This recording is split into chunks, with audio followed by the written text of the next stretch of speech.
श्री समर्थ। तर तुम्हा सर्वांचं आपल्या आजच्या नवीन अशा छानशा व्हिडिओ मध्ये आणि आपल्या सायली लाईफस्टाईल या चॅनल मध्ये मी सायली आणि सात्विक तुम्हा सर्वांचं मनापासून स्वागत करतो। तुमचा मनापासून खूप स्वागत करतो। तर चला मग आता आपण आपल्या आजच्या छानशा व्हिडिओला सुरुवात करूयात आणि व्हिडिओ म्हणण्यापेक्षा एक रेसिपी सुद्धा, हो की नाही रे श्री? तर आज श्रीला काय खायचंय रे? शिरा। शिरा तिखट ना? नाही मम्मा, गोड। बर, ऍक्च्युली आता संध्याकाळचा टाइम आहे आणि सगळ्यांना गुड इव्हिनिंग, स्वयंपाकाचा टाइम झालेला आहे ऍक्च्युली। आणि सकाळपासून त्याचं चाललेलं होतं की मला शिरा खायचा, पण मी त्याला बोलली की नाही जी भाजी पोळी केलेली आहे ती खा, मग मी संध्याकाळी तुझ्यासाठी करते। आणि त्यामुळे आज शिरा करायचा आहे जो त्याला खूप आवडतं। ऍक्च्युली त्याला गोडच खूप आवडतं, हो की नाही? आणि मग त्यामध्ये अजून भर पडली ती म्हणजे त्याच्या पप्पांची। शिरा करणार आहे हे समजल्यावर पायनॅपल शिरा कर असं ते बोलले। ऍक्च्युली पायनॅपल शिरा मी अजून तरी काही केलेला नाहीये, पण ना हे बघा त्यांनी हे दोन सामान मला आणून दिलेलं आहे। हे पायनॅपल फ्लेवर आहे, 2-3 ड्रॉप टाकायचे आहेत असं ते मला बोलले। ऍक्च्युली मी पण केलेलं नाहीये, फर्स्ट टाइम ट्राय करणार आहे, बघूयात। आणि हा आहे कलर, तर हा ऑरेंज कलर आहे। तर येलो कलर पण तुम्ही यूज करू शकता, पण आम्हाला हा मिळाला ऑरेंज, तर थोडंसंच टाकणार आहे। सो बघूयात आता हे दोन्ही यूज करून आपला पायनॅपल फ्लेवरचा शिरा कसा होतो। सो चला मग आता तुम्ही सुद्धा माझ्यासोबत ट्राय करा, हो की नाही? आणि श्री मला थोडी हेल्प करणार तरी? Yes mamma. सो चला मग आता आपण आपल्या रेसिपीला सुरुवात करूया। चला मग आता आपण शिरा बनवूयात। तर बघा इथे मी दूध वरती काढून ठेवलेलं आहे, त्याचबरोबर आता मी इथे पाणी पण घेतलेलं आहे एका पातेल्यामध्ये आणि दूध दुसऱ्या पातेल्यामध्ये सोडून घेते। तर बघा आता बरेच जण नुसतं पाणी वापरतात किंवा नुसते साखर वापरतात, ज्याच्या त्याच्या चॉईसवर डिपेंड असतं। बट इथे मी थोडंसं पाणी आणि थोडंसं दूध म्हणजे निम्म असं यूज करून नेहमी शिरा करत असते। सो आज पण मी त्याच पद्धतीने करणार आहे। तुम्ही कसं करतात हे मला कमेंट करून नक्कीच कळवा। त्याचबरोबर जर वेगळ्या पद्धतीने करत असाल तर कधीतरी ह्या पद्धतीने सुद्धा नक्की करून बघा, छान टेस्ट येते। आणि बघा मग आता दूध पण मी आता तापवायला ठेवते, त्याचबरोबर इकडे शेगडीवर पाणी ठेवलेलं आहे आणि तापवायला, आणि कढई वगैरे सगळं काढून घेतलेलं आहे मी ज्यामध्ये शिरा करायचा आहे। श्रीची पण छान मस्ती चालू आहे, त्याला तर खूप गंमत वाटते। आणि ऍट अ टाइम तिन्ही गॅस आता माझे सुरू होणार आहे, म्हणजे कढई ठेवलेली आहे मी म्हटल्याप्रमाणे, पाणी, दूध, बघा काजू, बदाम, रवा आणि हे जे काही पायनॅपल फ्लेवर आहे तर ते सगळं वरती काढून ठेवलेलं आहे। त्याचबरोबर बघा हा आहे कलर तुम्ही तुमच्या चॉईसवर यूज करू शकता। मी तर म्हणजे शक्य असल्यावर येलो केलं तरी सुद्धा चालेल। आणि बघा आता हे तर श्रीज दाखवू राहिला, त्यालाही मजा येते। आणि हे आहे विलायची। सो अशा पद्धतीने जे जे सामान लागतं तर ते मी इथे काढून ठेवलेलं आहे। तुम्ही यामध्ये मनुके पण टाकू शकतात, तुमच्या चॉईसवर डिपेंड आहे। पण आता झालं काय की नेमकी माझ्या घरातले मनुके संपलेले आहे, सो त्यामुळे मी काही टाकत नाहीये। आता बघा गॅस चालू केल्यानंतर सगळ्यात आधी तूप टाकून घेते। बऱ्याचदा मी काय करत असते ऍक्च्युली थोडंसं नॉर्मल ना याच्यामध्ये तेल पण टाकत असते, तर मी थोडंच टाकून घेतलं। नेमकी माझं किटलीतलं तेल संपलं होतं, आता किटलीमध्ये सोडावं लागेल, पण मी आता ते नंतर सोडते कारण आता तरी काही लगेच मला गरज नाहीये। आणि मग बघा जे काही तेल, थोडंसं तेल आणि तूप जास्त टाकायचं आहे, पण नॉर्मल असं तेल टाकायचं, म्हणजे थंड झाल्यावर सुद्धा तो शिरा खाऊशी वाटतो, नाही तर पुन्हा तो गरम करावा लागतो किंवा मुलांना आवडतही नाही मग त्यामुळे। आणि मग मी 1-2 विलायची डायरेक्ट पक्कडच्या सहाय्याने बारीक करून त्यामध्ये टाकून घेतलेला आहे। त्यानंतर आता त्यात टाकते रवा, आणि रवा टाकल्यानंतर आता मी ते हलवून घेते। तर बघा श्रीची गडबड नुसती चालूच आहे, बट ठीक आहे चला, तो पण एन्जॉय करतोय, बसलाय किचनवर। शक्य तुम्ही घेत नाही दुसरं काही बनवत असेल तर, पण आता ठीक आहे थोडंसं लांब बसवलेलं आहे मी त्याला। आणि आता मी रवा भाजून घेते, त्याचबरोबर त्यामध्ये थोडेसे काजू बदाम टाकते, ते सुद्धा पकडच्या सहाय्याने बारीक करते, म्हणजे कसं ना पटपट काम होतं, आधीच बारीक करून ठेवा। त्यापेक्षा मग मला असं वाटतं की चला बारीक गॅस केला की आपण डायरेक्ट बारीक करू शकतो आणि मग आपला टाइम पण जात नाही, कारण की ऍक्च्युली ना आपल्या मागे खूप सारे कामं असतात, काही पण असो, घरातले असो किंवा तुम्ही जर एखादा बिझनेस, तुम्ही आता ड्रेस ब्लाउज काहीही शिवत असो तर आपला टाइम जातो, कधी आपण जॉबला जात असतो, कुठलेही कारण असो, पण आपल्याला बरेच कामं असतात, त्यामुळे मग हे झटपट होतं की कट करून पुन्हा सेपरेट वाटेत ठेवण्याची वगैरे गरज नाहीये। तर मग आता इथे मी काजू बदाम टाकलेला आहे आणि थोडंसं बारीक गॅसवर आता हलवून घेते। तर पाणी तापलेलं आहे, दूध तापते अजून, आणि तुम्ही इथे बघू शकतात की रवा छान असा लालसर होऊपर्यंत आपल्याला भाजून घ्यायचा आहे. कारण की तो जेवढा चांगला भाजला जाईल तेवढा आपल्या शिऱ्याला छान अशी टेस्ट येणार आहे आणि त्याचा अपीरन्स पण छानच येईल. तर अशा पद्धतीने रवा भाजून झालेला आहे आणि आता त्यामध्ये आपल्याला टाकायचं आहे पायनॅपल फ्लेवर आणि थोडंसं नॉर्मल कलर. पण आता मी ते बॉटल खोलून ठेवते, आता लगेच नाही टाकायचं, म्हणजे दूध आणि पाणी टाकल्यानंतर टाकायचं आहे. बट मी आता ते थोडासा रवा भाजूपर्यंत खोलून घेते. तर बघा ही बॉटल खूप पॅक होती, ती निघतच नव्हती. तर मग मी इथे चाकूच्या साहाय्याने थोडंसं दाबून दाबून लूज करते आणि साईड बाय साईड रवा पण चालूच आहे भाजते, म्हणजे नाहीतर काय उगीच जळून जायचं हे खोलस तर हे ना खूप पॅक होतं, बऱ्याचदा आपण जोरात फिरवलं की निघतं, पण हे काही निघतच नव्हतं. बट ठीक आहे, चला आता थोडं थोडं खोलत फायनली आता आपण हे ओपन करून घेतलेलं आहे. नाही, एक साईडचं बाकीचं आहे वाटतं. बट ठीक आहे, चला मग मी असं अलगत अलगत व्यवस्थित काळजीपूर्वक, कारण चाकू आहे हातात, लागायला वगैरे नको, तर मी ते कट करून घेतलेलं आहे. आणि आता ती बॉटलचं झाकण खोलते.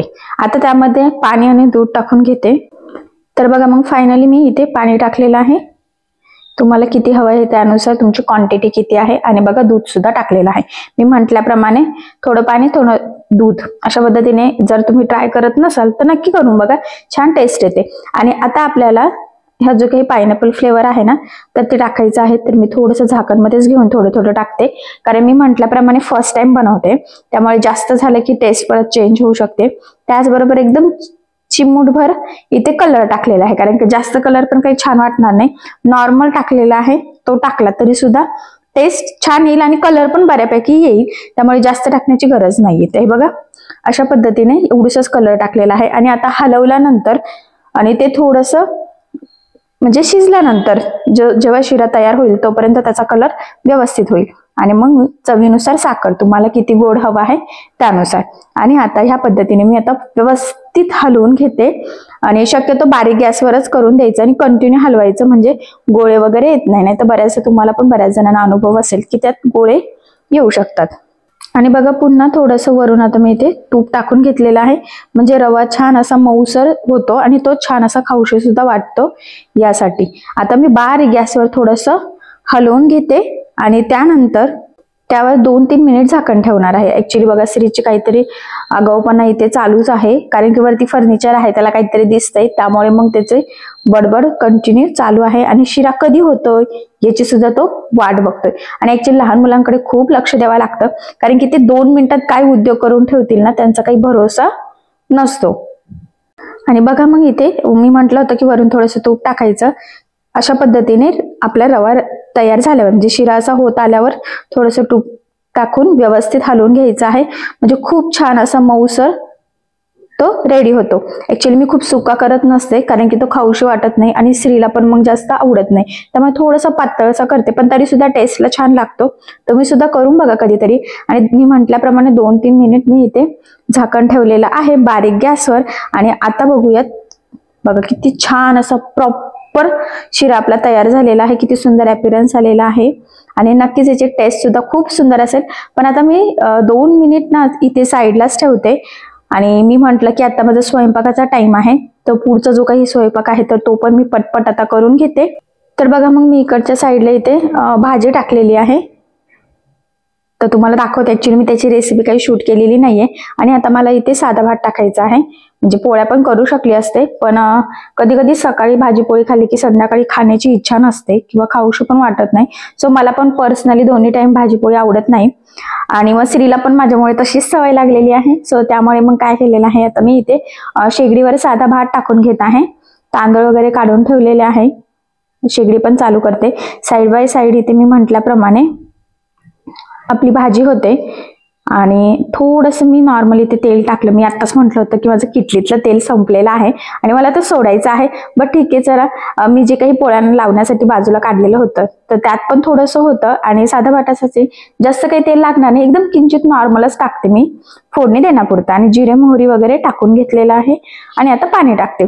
तर मी काय करते, शक्यतो ग्लासाच्या सहाय्याने म्हणजे माप घेत असते तांदूळ किती आहे आणि त्यानुसार पाणी टाकते. म्हणजे जर का 1 ग्लास तांदूळ असेल तर 2 ग्लास पाणी असं. आणि साधा भात असेल तर वरती नॉर्मल थोडंसं टाकते मी एक्स्ट्राचं, म्हणजे थोडासा असा चिकट भात होतो, म्हणजे लहान मुलांना खाल्ला जातो. खूप सुका असला की लहान मुलं कंटाळा करतात. आणि आता मीठ वगैरे टाकून घेतलं, हलवून घेतलं आणि आता मी तांदूळ धुवून घेते. तर मी इथे इंद्रायणी तांदूळ यूज करते, कारण बऱ्याच जणांना माहित असेल की लहान मुलांना इंद्रायणी तांदूळ खूप आवडतो. म्हणजे त्याचा भात छान होतो, टेस्टी लागतो. थोडीशी जरी भाजी घेतली तरी ते चवदार लागतं, त्यामुळे मग मुलं खातात. आणि थोडंसं असं चिकटचा असतो, त्यामुळे त्यांना खायला पण सोपं जातं. सो बघा, मग ह्या पद्धतीने आता इथे मी तांदूळ धुवून घेते आणि टाकून देते कुकरमध्ये. ऍक्च्युली मी आता श्रीला होमवर्कला बसवलेला आहे. त्याला म्हटलं की माझी भात आणि भाजी होऊपर्यंत तू तुझं होमवर्क करून घे, कारण की त्याचा होमवर्क बाकी आहे. मग आता भात होऊपर्यंत आणि भाजी बारीक गॅसवर होऊपर्यंत त्याचा होमवर्क होऊन जाईल. आणि मग ह्या पद्धतीने मग आता इथे तांदूळ वगैरे टाकलेला आहे आणि मी आता तिथे झाकण लावून देते आणि 3 शिट्ट्या होऊन देते. तर मी बऱ्याचदा माझा हा जो काही कुकर आहे ना, तर हा शेगडीवर चालतो.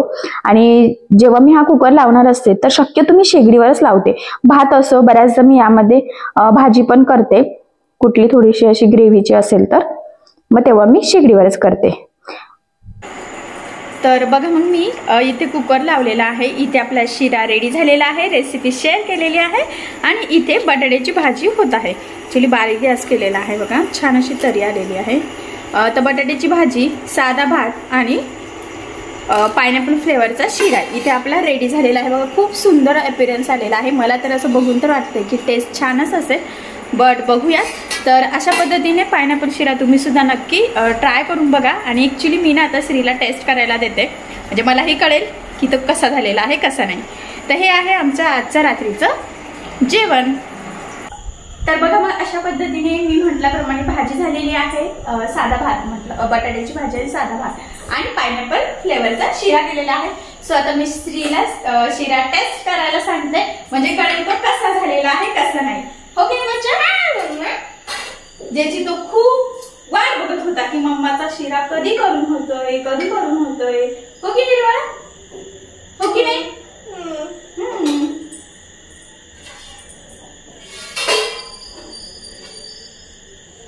तर बघा, मग म्हणजे छान असं पायनॅपल फ्लेवरचा कलरफुल असा शिरा झालेला आहे. मला तर असं वाटतं की हा कलर बघून लहान मुलांना तर नक्कीच आवडेल पायनॅपल फ्लेवरचा शिरा. सो तुम्ही सुद्धा असं थोडासा नॉर्मल कलर यूज करून ट्राय करून बघा. आणि आता मी श्रीला खाऊ घालते. बघ बरं का बेटा, छान आहे का रे? आवडलं तुला? कसं आहे की यम्मी यम्मी? कसं आहे? मग त्यांना म्हणा या शिरा खायला. सो अशा रेसिपीने तुम्ही सुद्धा नक्कीच ट्राय करून बघा. कसा बनतोय तेही सांगा. तुम्ही कुठल्या पद्धतीने करतात, मी याआधी पायनॅपल फ्लेवरचा शिरा केलेला आहे की नाही. सो हे सगळंच तुम्ही शेअर करा. आणि श्री तोपर्यंत खातोय, हो की नाही?